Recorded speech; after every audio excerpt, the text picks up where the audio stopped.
So welcome back everybody to this wonderful session, and yes it is we have started solution already. एक lecture इसका already हो चुका है. ठीक है. प्रीवियस लेक्चर में हमने जो डिस्कशंस किए थे बेसिकली वो सोल्यूशन का एक इंट्रोडक्शन था, सोल्यूशन होता क्या है. ठीक है. उसके बाद हमने कुछ कंसंट्रेशन टर्म्स को पढ़ा था जिसमें वेट बाय वेट या फिर उसको मास बाय मास परसेंट कहा जा सकता है, वेट बाय वॉल्यूम या वॉल्यूम बाय वॉल्यूम. ठीक है.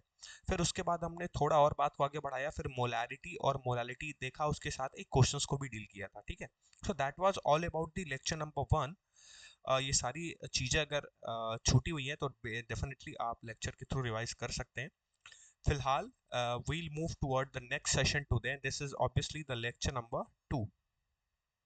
एक सेकेंड या so this is lecture number 2 of interesting such chapter that names solution.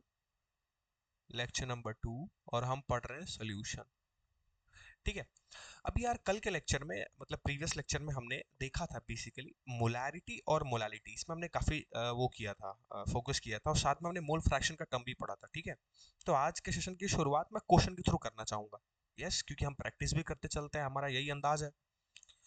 तो क्वेश्चन नोट कीजिएगा मेरे साथ, फिर क्वेश्चन से ही नेक्स्ट कॉन्सेप्ट तरफ हम आगे बढ़ेंगे, बट फिलहाल जितना पढ़े हैं उस पर बेस्ड कुछ अच्छे अच्छे क्वेश्चंस दो तीन कर लिए जाए. ठीक है.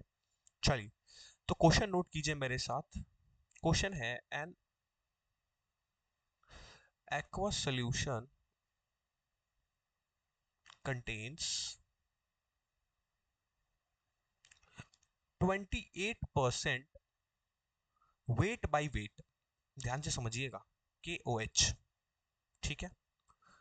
Find mole fraction. अब बहुत बढ़िया सवाल है ये. क्यों? क्योंकि यार मोल फ्रैक्शन का मैंने कॉन्सेप्ट ऑलरेडी आपको सिखा रखा है. Mole fraction of solute and solvent. क्या बात है, बढ़िया क्वेश्चन. हमसे पूछा है, क्या पूछा है भैया?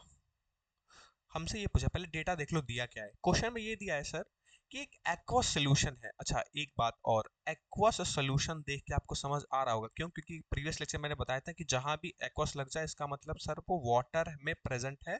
इस इन द सेंस कि जो एक्वस है, जो वाटर है, वो एज अ सॉल्वेंट काम कर रहा है यहाँ. ओके ओके सर, समझ गए समझ गए. पहले डिटरमाइन तो करो, क्योंकि उसने एक्वस सोल्यूशन बोल दिया.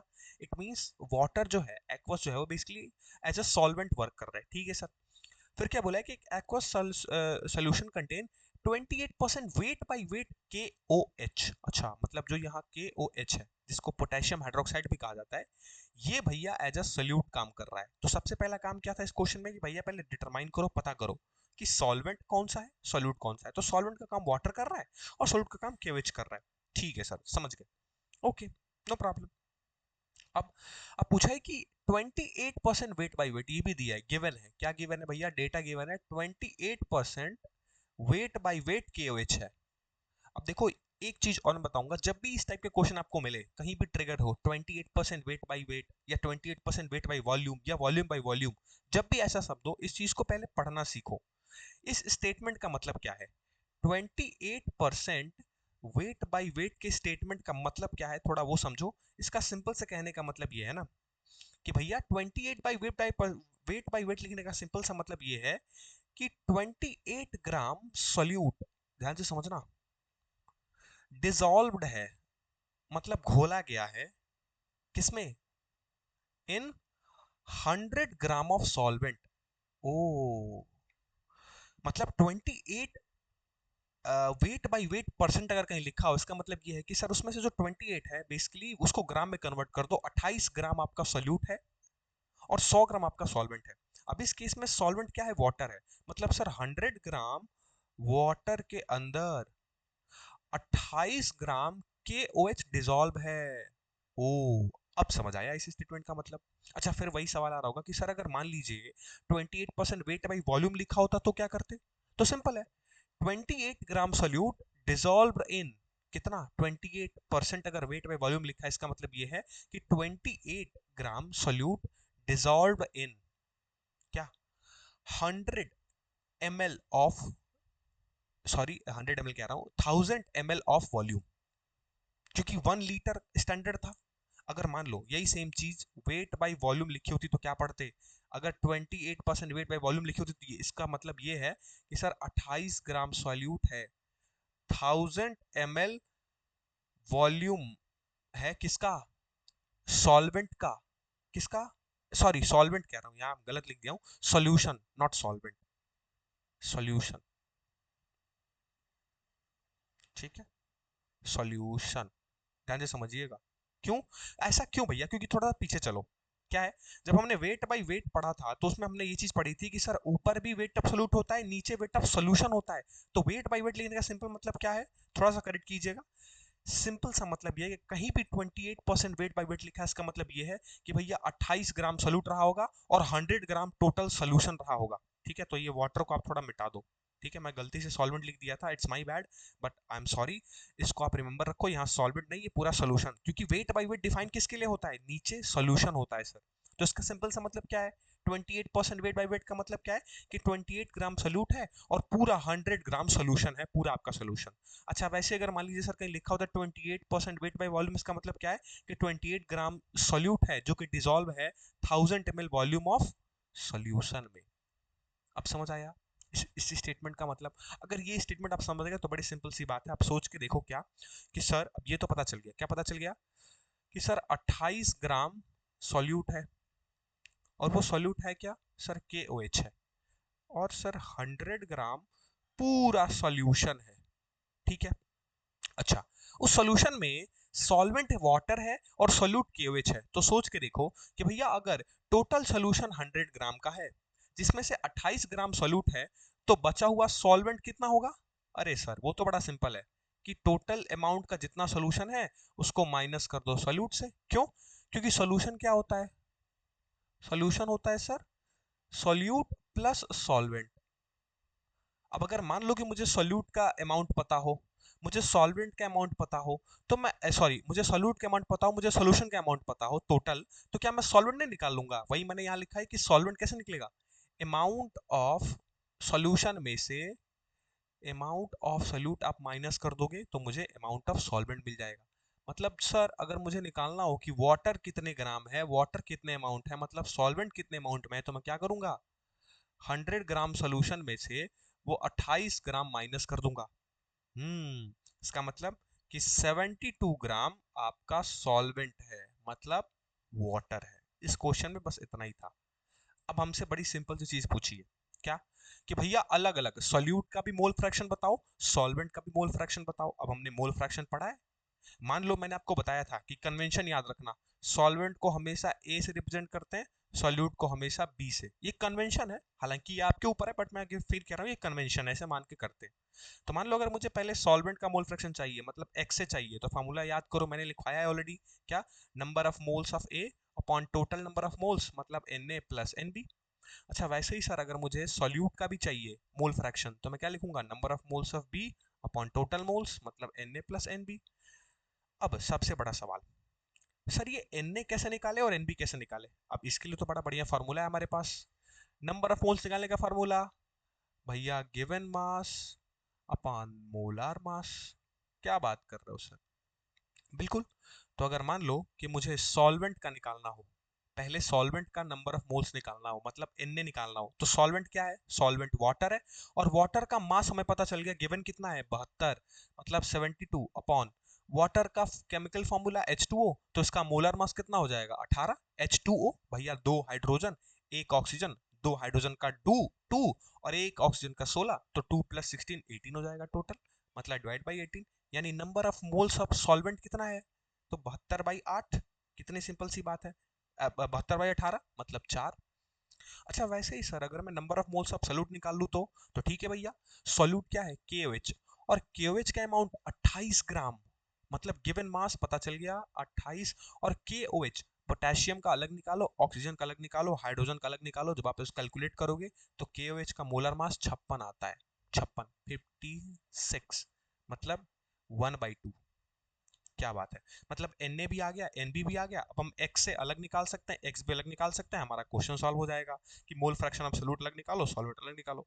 तो आ जाओ भाई, x से क्या है, Na upon Na plus Nb, Na आया 4 और Na प्लस Nb मतलब 1/2 प्लस 4। बड़ा सिंपल है सर, 4/1/2 प्लस 4। जब आप इसको सॉल्व करोगे तो यू विल गेट 1/9। सिंपल है, देखो इधर एलसीएम ले लो, फिर ये पूरा क्वेश्चन सॉल्व हो जाएगा तुम्हारा। ठीक है। अच्छा उसके बाद सर अगर एक्स भी निकालना हो मतलब मोल फ्रैक्शन ऑफ सॉल्यूट निकालना हो तो सिंपल है। कितना सर, ऊपर फॉर्मूला डाल दो N B upon N A plus N B, N B आया 1/2, तो सिंपल है सर 1/2 अपॉन 1/2 और प्लस 4, तो टोटल कितना हो जाएगा, दिस विल बी 8/9। मतलब मोल फ्रैक्शन ऑफ सॉल्वेंट कितना है 1/9, मोल फ्रैक्शन ऑफ सॉल्यूट कितना है 8/9। तो ऐसे क्वेश्चंस को सॉल्व करेंगे। क्लियर है?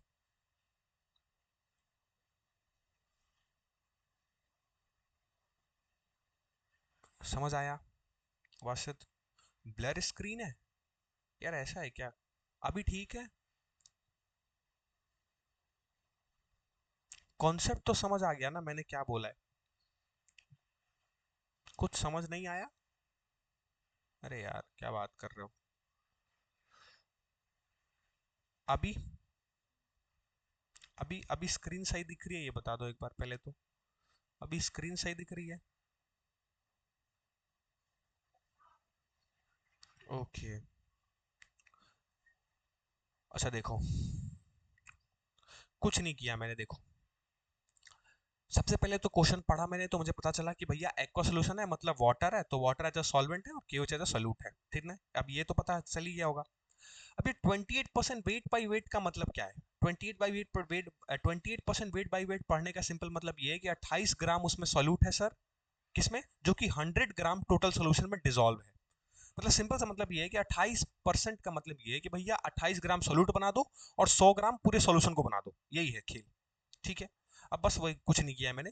अब सोच के देखो, अगर हमारे पास पूरे सोल्यूशन का अमाउंट हमें पता है, पूरे सोल्यूशन का मास हमें पता है, उसमें से सोल्यूट का अमाउंट भी मुझे पता है, तो क्या मैं सॉल्वेंट निकाल लूंगा? क्यों? क्योंकि सोल्यूशन क्या होता है, सोल्यूट प्लस सॉल्वेंट। तो इसलिए मैंने सॉल्वेंट का अलग से निकाल लिया जो आया 72 ग्राम। अब हमें मोल फ्रैक्शन चाहिए किसका, सॉल्यूट और सॉल्वेंट का अलग अलग चाहिए। तो सॉल्यूट मैंने बताया था कि कन्वेंशन ये है कि भैया सॉल्वेंट को एक टाइम के लिए ए माना जाता है और सॉल्यूट को डिनोट किया जाता है बी से। तो भाई मुझे एक्स से और एक्स भी चाहिए, क्योंकि मोल फ्रैक्शन क्या होता है भैया, कैपिटल एक्स, तो इसको एक्स नहीं पढ़ते, इसको साई पढ़ते हैं, बट मैं बस लिखने के लिए कैपिटल बड़ा सा एक्स लिख दिया हूँ, है ना? तो साई है प्लस साई बी, और मुझे निकालना है। तो फॉर्मूला हमने पढ़ा है कि n A upon N A plus N B और n B upon N A plus N B. अब मैंने बस नंबर ऑफ मोल्स अलग निकाल दिया सॉल्वेंट का, नंबर ऑफ मोल्स अलग निकाल दिया सॉल्यूट का, क्योंकि फॉर्मूला क्या होता है नंबर ऑफ मोल्स का, given mass upon molar mass. अब सॉल्वेंट वाटर है तो वाटर का मुझे गिवन मास 72 पता है और मोलर मास 18 पता है, तो मैंने एन ए निकाल लिया, देखो 72/18 करके।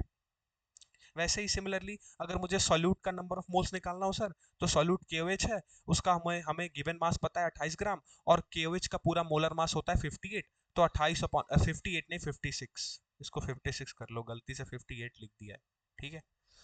तो केओएच का टोटल मोलर मास होता है 56, तो 28/56 कितना होगा भैया, 1/2। अब मुझे एन ए आ गया, एन बी आ गया। अब मैं इस फॉर्मूले में, इन दोनों फॉर्मूले में पुट करके एक्स से और एक्स भी निकाल लूंगा। क्लियर है? बस इतना ही मैंने किया था। यार ये क्या खुल गया? बोलो बच्चा, समझ आया? एक सेकेंड, समझ आया? पॉजिटिव और निगेटिव कब करेंगे? कैसा पॉजिटिव कैसा निगेटिव?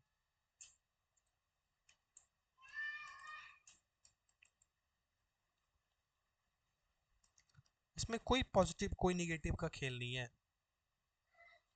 बस सिंपल सा फॉर्मूला है भैया। क्या? सॉल्वेंट, सॉल्यूशन क्या होता है, कॉम्बिनेशन होता है सॉल्यूट और सॉल्वेंट का। तो अगर तुम्हें सोचो कि सॉल्यूट का पूरा पता है, सॉल्वेंट का पूरा अमाउंट पता है, सॉल्यूट का पूरा अमाउंट पता है, सॉल्यूशन का पूरा अमाउंट पता है, तुम सॉल्वेंट नहीं निकाल लोगे, सॉल्यूशन में से सॉल्यूट को माइनस कर दो, तो बचा हुआ सॉल्वेंट निकल जाएगा। पता चला? भैया सोल्यूशन क्या है, सॉल्यूट और सॉल्वेंट का कॉम्बिनेशन। तो भैया एक पता है तो दूसरा टोटल में से जब घटा दोगे जितना पता है तो दूसरा निकल जाएगा, वही काम किया है मैंने। अब समझ आया? चलो ठीक है, ठीक है, क्लियर हो गया बच्चा?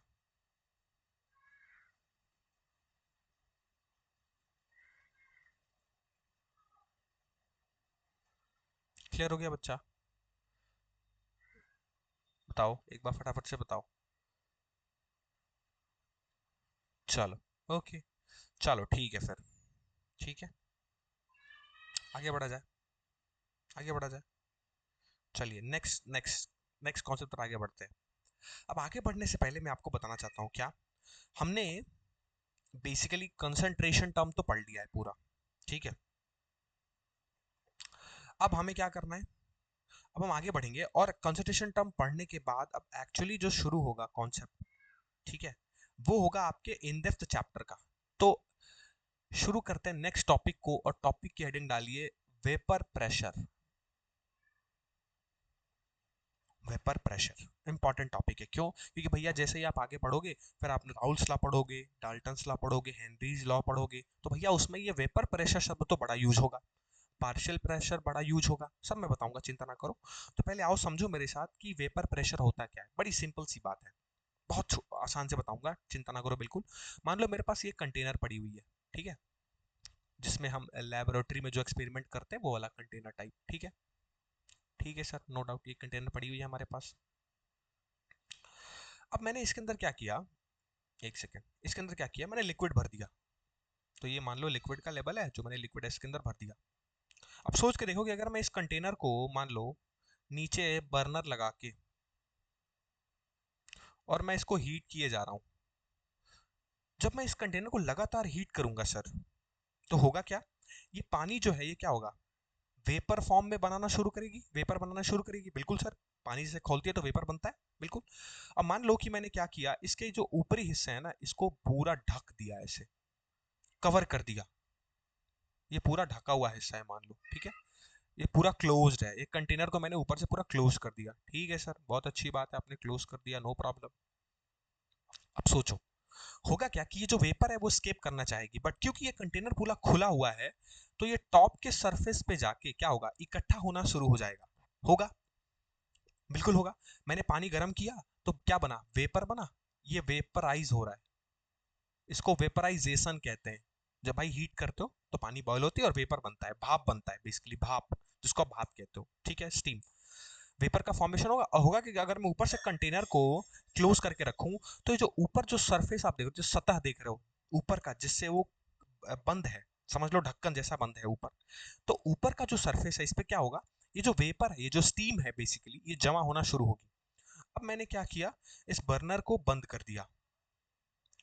अब बर्नर को बंद कर दिया और मैंने कंटेनर को थोड़ा ठंडा होने के लिए छोड़ दिया। अब थोड़ी देर बाद आप क्या देखोगे, ऐसा आपने देखा भी होगा कि ये जो वेपर है बेसिकली, ये ऊपर ऐसे जो सरफेस होती है, ढक्कन जो है इसका, इस ढक्कन के ऊपर आपको छोटे छोटे छोटे छोटे छोटे छोटे पानी की कुछ बूंद दिखेगी।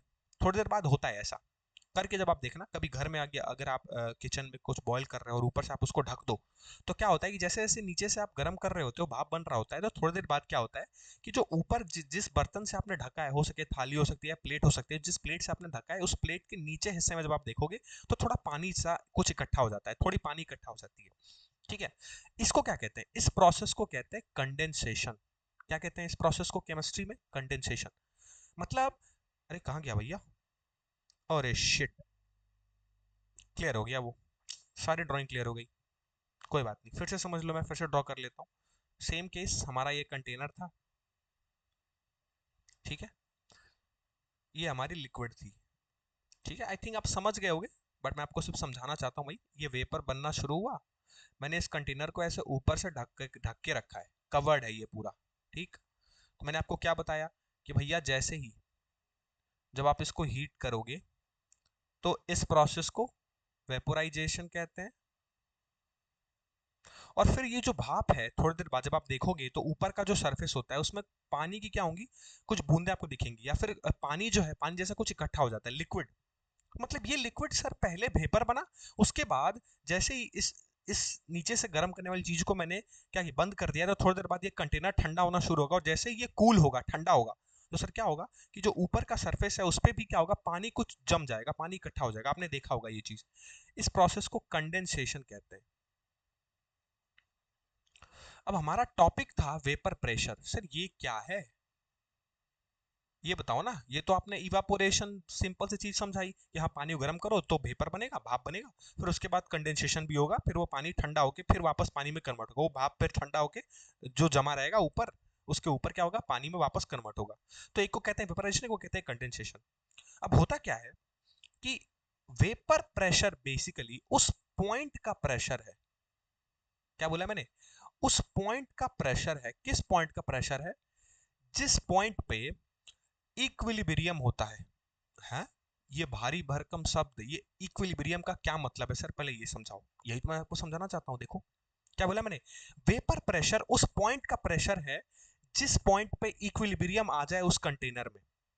अब ये इक्विलिब्रियम आप शब्द का मतलब क्या है सर, क्या है ये इक्विलिब्रियम, आप समझो, बड़ी सिंपल सी बात है। सोचो कि जैसे जैसे आप हीट कर रहे होगे वो वेपर बन रहा होगा, और फिर आप जैसे जैसे ठंडा कर रहे होगे वो वापस क्या होगा, लिक्विड बन रहा होगा। मतलब पहले पानी से भाप बन रहा है, फिर भाप से अगेन पानी बन रहा है जब वो ठंडा हो रहा है। तो जब वेपर बन रहा होता है, तो जिस स्पीड से वो बन रहा होता है, जिस गति से वो बन रहा होता है, उसको कहते हैं रेट ऑफ वेपोराइजेशन। ओके, मतलब जितनी स्पीड से वो बन रहा है उसको कहते हैं रेट ऑफ वेपोराइजेशन, या फिर रेट ऑफ इवापोरेशन भी आप कह सकते हो। क्या कहते हो, रेट ऑफ इवापोरेशन, एक ही बात है, ठीक है। हालांकि दोनों शब्द का मतलब अलग होता है, बट यहाँ आप यूज कर सकते हो रेट ऑफ इवापोरेशन। चलो मैं रेट ऑफ वेपोराइजेशन लेके चलता हूँ, ठीक है।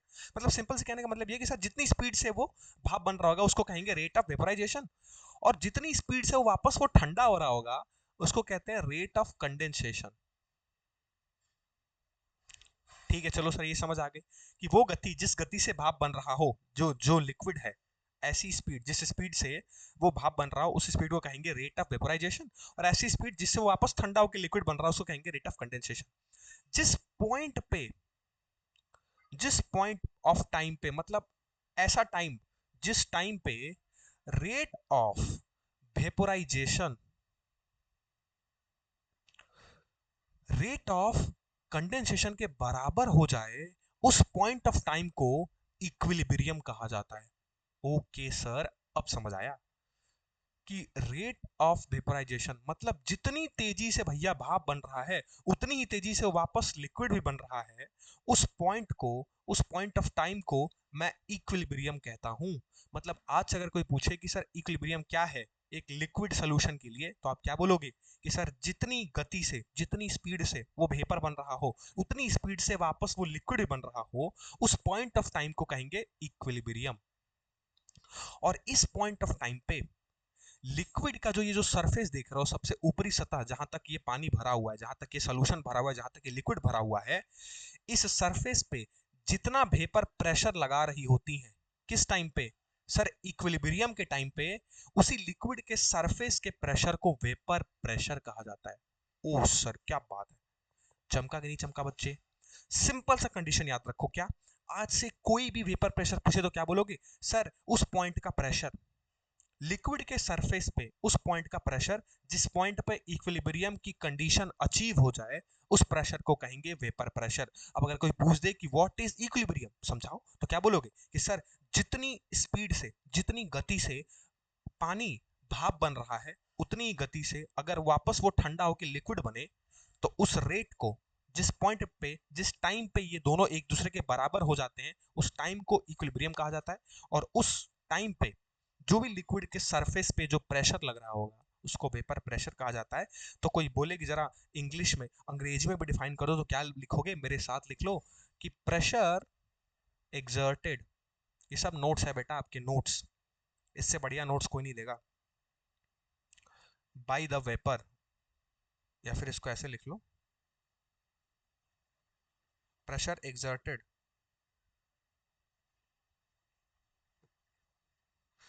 लिखो pressure exerted by vapours of liquid on its surface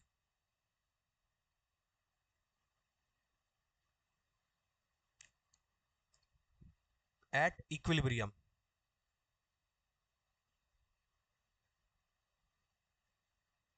at equilibrium is known as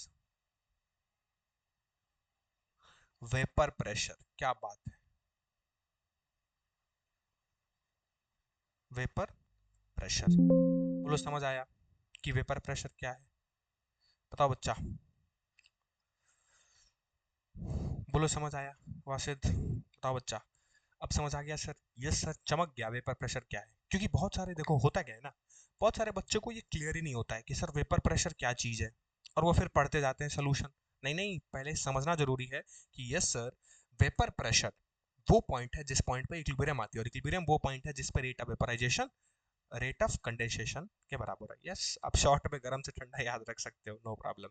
चलिए अब थोड़ी और बात बढ़ाते हैं क्या, थोड़ा कुछ देखते हैं, क्या देखते हैं सर, वो फैक्टर्स देखते हैं जो कि इफेक्ट करता है वेपर को, जो कि इफेक्ट करता है वेपर प्रेशर को। मतलब ऐसी कौन कौन सी चीज है जिससे वेपर प्रेशर इफेक्ट होता है, जिससे वेपर प्रेशर में चेंजेस देखने को मिलते हैं हमें। तो टॉपिक नोट डाउन करिएगा, टॉपिक का नाम है फैक्टर्स अफेक्टिंग वेपर प्रेशर। मतलब किन किन चीजों पे बेसिकली वो डिपेंड करता है, किन किन चीजों से उसको चेंज किया जा सकता है वेपर के प्रेशर को। याद रख लो हमेशा, सिर्फ और सिर्फ कंफ्यूज करने के लिए बहुत सारी चीजों की, बट सिर्फ और सिर्फ दो ही चीजों पे वेपर प्रेशर डिपेंड करता है। किन किन चीजों पे? पहला चीजों पे जो है नेचर ऑफ लिक्विड, मतलब लिक्विड का नेचर कैसा है। अब आपके मन में सवाल यार होगा सर लिक्विड का नेचर, बिल्कुल, दो तरह के लिक्विड होते हैं, एक होता है वॉलेटाइल, एक होता है नॉन वॉलेटाइल। अभी नेक्स्ट स्लाइड में मैं वो आपको समझाऊंगा। तो नेचर ऑफ लिक्विड दो तरह के होते हैं, एक तो वॉलेटाइल लिक्विड और एक होता है नॉन वॉलेटाइल लिक्विड। तो ये डिपेंड करता है कि लिक्विड आपका वॉलेटाइल है या नॉन वॉलेटाइल है। इसीलिए बोला कि सिर्फ और सिर्फ किस पे डिपेंड करता है, पहली चीज नेचर ऑफ लिक्विड पे डिपेंड करता है कि किस नेचर की लिक्विड है। मतलब vapour pressure is directly proportional to किसके, फोर्स ऑफ अट्रैक्शन।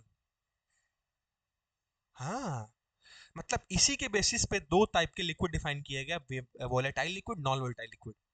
मतलब उसके पीछे का रीजन क्या है, क्या रीजन है कि नेचर ऑफ लिक्विड डिपेंड करता है, वो रीजन है फोर्स ऑफ अट्रैक्शन। ये कैसे मान ले सर, आओ मैं तुमको एग्जांपल देके बताता हूँ। सोच के देखो, मान लो कि ये दो लिक्विड के पार्टिकल है, ठीक है, और एक और केस मैंने ड्रॉ किया जिसमें एक लिक्विड लिक्विड का पार्टिकल यहाँ है और दूसरे लिक्विड का पार्टिकल यहाँ है। अब खुद सोच के देखो, ये जो पहले केस में जो लिक्विड के पार्टिकल है ये दोनों पास पास हैं, तो इसमें फोर्स ऑफ अट्रैक्शन ज्यादा होगा या कम होगा? अरे सर दोनों पास पास है तो बड़ा बच्चा ही बता देगा, अगर दोनों पास पास है मतलब फोर्स ऑफ अट्रैक्शन ज्यादा है इसमें, फोर्स ऑफ अट्रैक्शन ज्यादा है, मतलब ये एक दूसरे को बहुत टाइटली बांध के रखे हैं एक दूसरे के पास, ठीक है।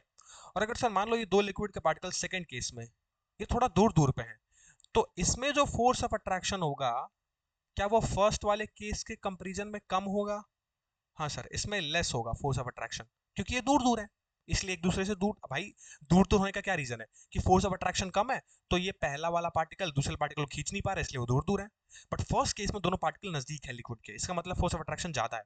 अब सोच के देखो, इस वाले केस में वेपर बनाना ज्यादा आसान होगा या इस वाले केस में? थोड़ा कंफ्यूजन है, कैसे? सोच के देखो भैया, अगर दो चीज एक दूसरे के बहुत ही पास है और बहुत टाइट बंधी हुई है, तो उसको तोड़ के और फिर भाप बनाना, भैया इस केस में एनर्जी बहुत ज्यादा लगेगी। मतलब अगर फोर्स ऑफ अट्रैक्शन ज्यादा है, इसका मतलब वो दोनों पार्टिकल बहुत पास पास हैं, बहुत टाइटली एक दूसरे को पकड़े हुए हैं, वो एक दूसरे को छोड़ के दूर जाके भाप नहीं बना सकते, वेपर नहीं बना सकते, मतलब फर्स्ट केस में वेपर प्रेशर कम होगा। और अगर दो लिक्विड, सोचो सेकंड केस में अगर दोनों लिक्विड बहुत दूर दूर हैं, इसका मतलब कि सर फोर्स ऑफ अट्रैक्शन बहुत कम है, सर दोनों एक दूसरे को बहुत ढीले तरीके से पकड़े हैं, सर थोड़ा सा भी एनर्जी दोगे ना, थोड़ा सा हीट करोगे ना, तुरंत भाप बन के उड़ जाएंगे। मतलब फोर्स ऑफ अट्रैक्शन ज्यादा, तो उस केस में वेपर कम बनेगा, इसलिए वेपर प्रेशर कम होगा। ओ हो, और अगर फोर्स ऑफ अट्रैक्शन कम, इसका मतलब सर उस केस में वेपर ज्यादा बनेगा और वेपर प्रेशर भी ज्यादा होगा, इसलिए मैंने लिखाया कि vapour pressure is inversely proportional to force of attraction. इसका मतलब ये है कि सर अगर फोर्स ऑफ अट्रैक्शन बढ़ाओगे तो वेपर प्रेशर घटेगा। समझ आया? सो ये पहला फैक्टर है जो कि नेचर ऑफ लिक्विड डिपेंड करता है। दूसरा फैक्टर सर किस पे डिपेंड करता है? दूसरा फैक्टर है टेम्परेचर। अब ये तो बड़ी सिंपल सी बात है सर, बिल्कुल, क्यों भैया, टेम्परेचर बढ़ाओगे भाप ज्यादा बनेगा, और भाप ज्यादा बनेगा वेपर ज्यादा बनेगा, तो वेपर का प्रेशर भी बढ़ेगा। मतलब vapour pressure is directly proportional to temperature. इसके अलावा अगर कोई भी इंसान तुमसे आके बोले कि ये दोनों फैक्टर के अलावा बताओ क्या किसी तीसरे फैक्टर पे वेपर प्रेशर डिपेंड करता है, खींच के चमाट मारो, बोलो भग जाओ यहां से, सिर्फ और सिर्फ इन्हीं दो चीजों पे डिपेंड करता है। कंफ्यूज करने के लिए बहुत सारे टर्म लोग आपके पास लेके आएंगे, बट याद रखिए सिर्फ दो चीजों पे वेपर प्रेशर डिपेंड करता है, बाकी किसी और चीज पर डिपेंड नहीं करता। मतलब नेचर ऑफ लिक्विड बदल दोगे वेपर प्रेशर बदल जाएगा, टेम्परेचर बदल दोगे वेपर बदल जाएगा। समझ आया? अच्छा, किस पे डिपेंड नहीं करता ये भी नोट कर लो भैया, क्योंकि बहुत लोग कंफ्यूज करेंगे, इसलिए मैं वो भी लिखाई देता हूँ, तुम परेशान ना होगे। आओ, आ जाओ भैया। किस पे डिपेंड नहीं करता है वो उसको भी नोट डाउन कर लो, यहाँ लिख लो।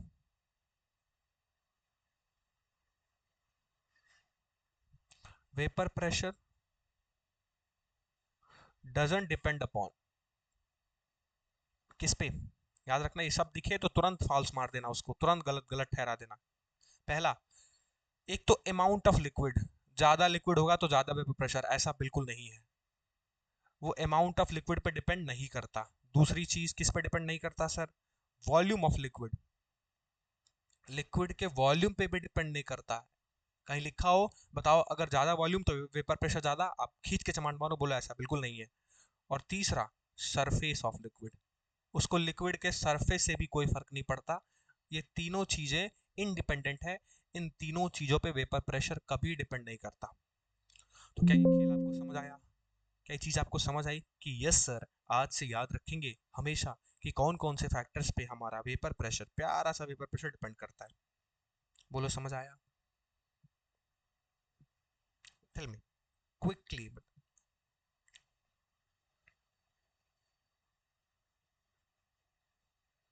समझ आया? अच्छा, थोड़ी बात और करते हैं। क्या बात करते हैं सर? अभी आपने इधर सर सब शब्द यूज किया है, कौन सा शब्द? सर ये वोलेटाइल और नॉन वोलेटाइल लिक्विड, तो आओ बात करते हैं किस पे, नेचर ऑफ लिक्विड पे बात करते हैं। भैया दो तरह के लिक्विड का नेचर जो हमें इस पर्टिकुलर चैप्टर में पढ़ना है, एक को सर कहते हैं वोलेटाइल लिक्विड, एक को क्या कहते हैं सर? एक को कहते हैं वोलेटाइल। मतलब एक लिक्विड होता है जिसका नाम है वोलेटाइल। सर इसको वोलेटाइल क्यों बोलते हैं अभी बताऊंगा, चिंता ना करो। और दूसरे लिक्विड का क्या नाम है भैया? दूसरे लिक्विड को कहते हैं sir non volatile liquid, non volatile. अब देखो एक ही कंडीशन और बड़ी सिंपल है वो, क्या है भैया बता दो वो भी, आओ देखो। देखो बड़ी सिंपल सी बात है, वोलेटाइल लिक्विड सिंपल सा, एकदम सिंपल सा टर्म। वोलेटाइल लिक्विड वो लिक्विड होते हैं जो कि बहुत आसानी से वेपर बना देते हैं, मतलब वो वेपर में कन्वर्ट हो सकते हैं, तो थोड़ा सा हीट दोगे वो तुरंत भाप बन जाएंगे।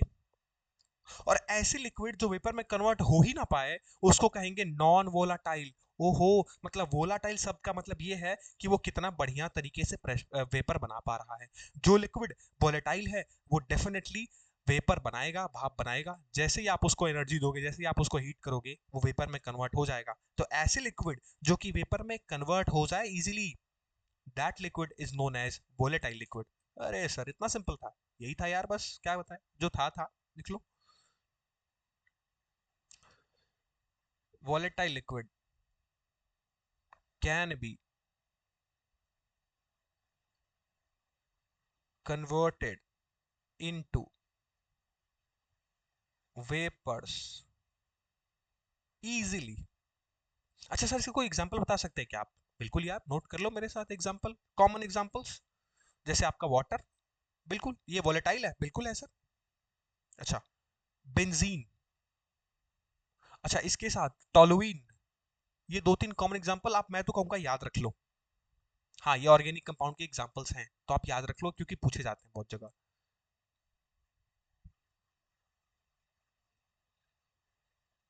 टोलुइन, बेंजीन है, टोलुइन है, वाटर है, ये सब क्या है भैया? ये सब वोलेटाइल लिक्विड है। क्या है? सब के सब वोलेटाइल लिक्विड है। अच्छा, नॉन वोलेटाइल लिक्विड का भी डिफाइन कर दो सर, अच्छा ये भी लिख लो। Liquid can not be converted into vapour, मतलब जिसका भाप नहीं बनाया जा सके, जो वेपर में कन्वर्ट ना हो, उसका एग्जांपल सर कुछ दे दो। सिंपल है उसका एग्जांपल, यूरिया, ग्लूकोज, ये सब क्या है? नॉन वोलेटाइल लिक्विड्स हैं। मतलब ऐसे लिक्विड जो कि कभी भी, अच्छा फ्रक्टोज ये भी होता है, फ्रक्टोज भी नोट कर लो। ग्लूकोज, फ्रक्टोज, यूरिया, ये सब कभी भी नॉन वोलेटाइल कैटेगरी में आते हैं। क्यों भैया? क्योंकि ये वेपर नहीं बना सकते। तो आपको ये नेचर ऑफ लिक्विड समझ आया कि सर दो तरह का नेचर लिक्विड का, एक तो सर वॉलेटाइल, एक तो सर नॉन वोलेटाइल। ऐसा क्यों बताया सर? ये क्यों बताया सर? क्यों पढ़ाया सर? ऐसा इसलिए पढ़ाया बच्चा, तो किस पूरे चैप्टर में वॉलेटाइल और नॉन वॉलेटाइल बहुत सारे शब्द यूज होंगे। समझ आया? बता दो यार। Tell me quickly. ओके, अगर ये समझ आया तो एक टॉपिक आज के लिए और करते हैं। वो क्या है सर? ठीक है सर, आपने नेचर ऑफ लिक्विड बता दिया, आपने वेपर प्रेशर समझा दिया, फैक्टर इफेक्टिव वेपर समझा दिया, शुरुआत के क्वेश्चन भी हमने एक दो कर लिए। एक और मजेदार टॉपिक मेरे साथ करो, आ जाओ। वो ये है कि सर अगर सॉल्यूशन का वेपर प्रेशर हमें कैलकुलेट करना हो तो सॉल्यूशन का वेपर प्रेशर कैसे डिफाइन करेंगे? तो अब नेक्स्ट टॉपिक डालिए मेरे साथ, क्योंकि चैप्टर का नाम ही सॉल्यूशन है भैया, तो सॉल्यूशन के बारे में तो पढ़ेंगे। वो ये है, टॉपिक का नेम है वेपर प्रेशर ऑफ सॉल्यूशन। अच्छा, इनमें भी क्या देखना है? अब यही से आपकी राउल्ट्स लॉ वाली शुरुआत हो जाएगी। ठीक है, तो थोड़ा थोड़ा आपको राउल्ट्स लॉ की फील आनी शुरू हो जाएगी। सॉल्यूशन जो होगा वो तो सबको पता है सर, क्या कि सॉल्यूशन सर कॉम्बिनेशन है। किससे किससे मिलके बना है सर? सर सॉल्यूट से मिलके बना है और प्लस सॉल्वेंट से मिलके बना है। ठीक है, अब इसमें सबसे पहला हम केस देखते हैं। कौन सा केस? सर एक केस लेते हैं। कौन सा केस? Case number 1। ठीक है, इस टॉपिक को हम दो केस में पढ़ेंगे। आज मैं केस नंबर 1 पढ़ा रहा हूँ। केस नंबर 1 कौन सा केस सर? केस नंबर 1 ये है, क्या है कि वेपर प्रेशर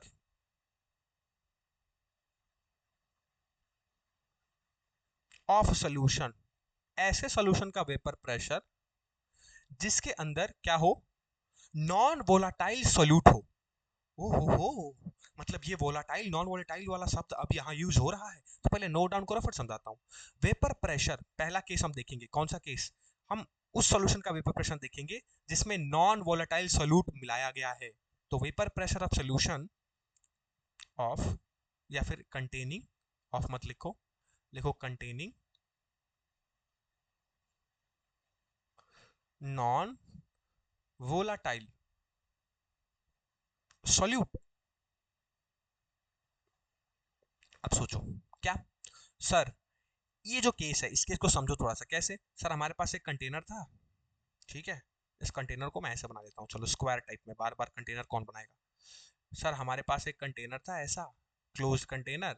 इसमें हमने क्या किया कि बेसिकली ये हमारी सोल्यूशन है। हमने एक सोल्यूशन तैयार किया। इस सोल्यूशन में हमने क्या किया कि सर जो सॉल्वेंट लिया ना, सर सॉल्वेंट को वोलाटाइल सॉल्वेंट लिया। बट सर जो सॉल्यूट हमने इसके अंदर मिलाया, उस सॉल्यूट को मैंने नॉन वोलाटाइल सॉल्यूट मिलाया। अब आपको मतलब तो समझ आ ही गया होगा कि भैया वोलेटाइल नॉन वोलेटाइल का मतलब ये है कि वोलेटाइल वो होगा जो कि इजीली वेपर बना देगा, और नॉन वोलेटाइल वो होगा जो इजीली वेपर नहीं बनाएगा। अब मैंने क्या बोला कि भैया मैंने एक ऐसा सोल्यूशन तैयार किया और मैं उस सोल्यूशन का वेपर प्रेशर कैलकुलेट करना चाहता हूँ। कौन सा सोल्यूशन? ऐसा सोल्यूशन जिसके अंदर नॉन वोलेटाइल सोल्यूट मैंने मिला के रखा है। मतलब सॉल्वेंट तो मान के चलो कि हमेशा वोलेटाइल ही होगा, बट सॉल्यूट मैंने क्या किया इस बार? सॉल्वेंट, वोलाटाइल सॉल्वेंट के साथ साथ मैंने क्या मिलाया उस सॉल्यूशन के अंदर? नॉन वोलाटाइल सॉल्यूट मिला दिया। अब भैया सबको पता है क्या कि सॉल्यूशन जो है, अब उसके अंदर दो चीजें हैं। कौन सा?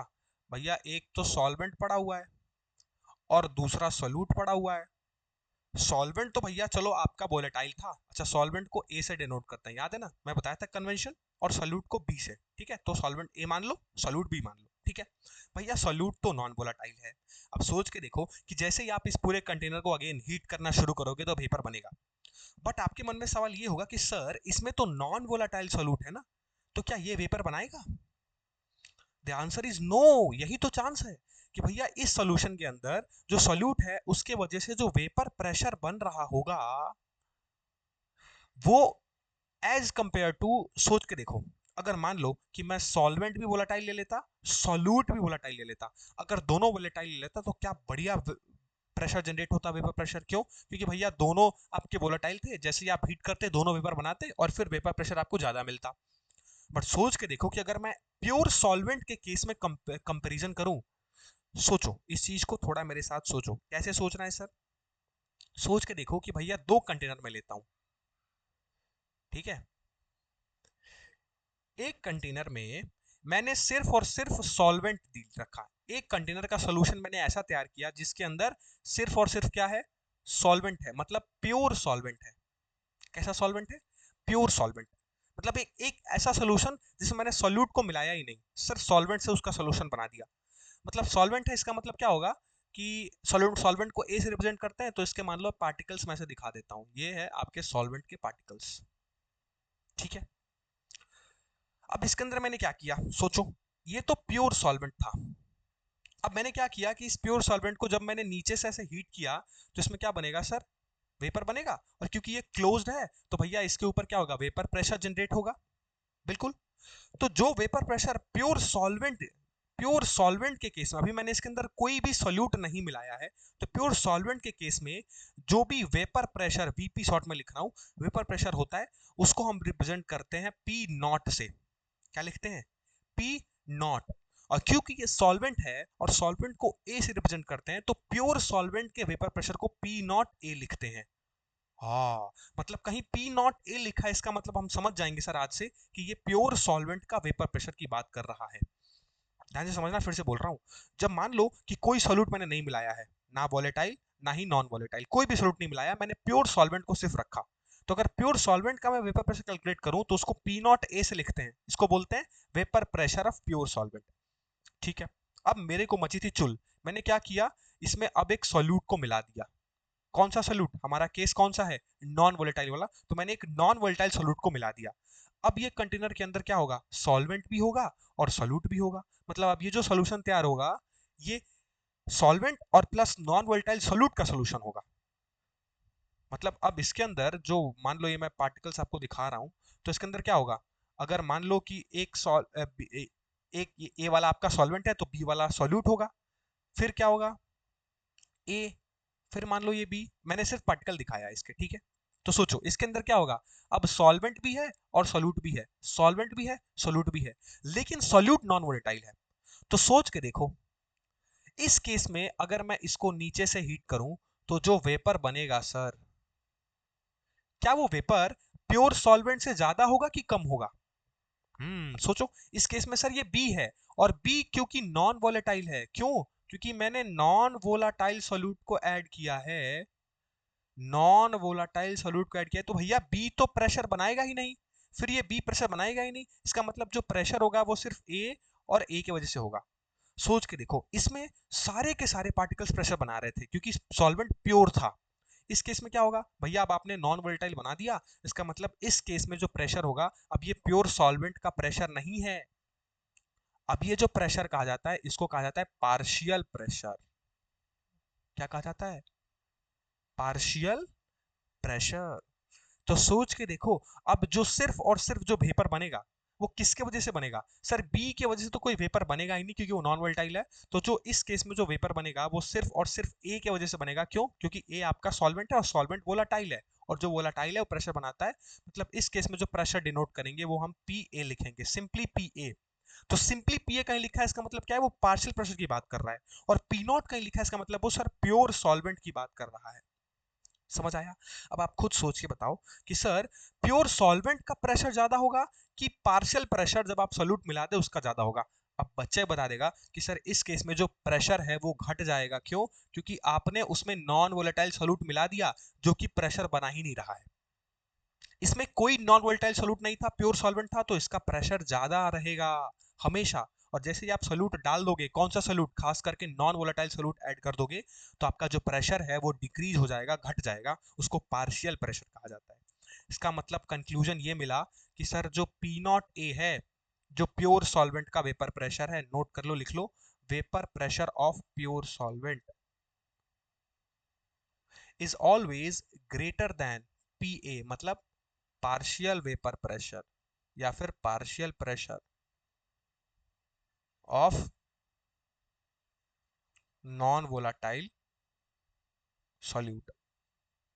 समझ आया। ये बहुत इंपॉर्टेंट कंडीशन है, ये समझिएगा हमेशा कि जब भी सर आप नॉन वोलेटाइल सॉल्यूट ऐड कर दिए कहीं भी तो वेपर प्रेशर घट जाएगा। इससे क्या पता चला कि वेपर प्रेशर डिक्रीज होगा, घट जाएगा।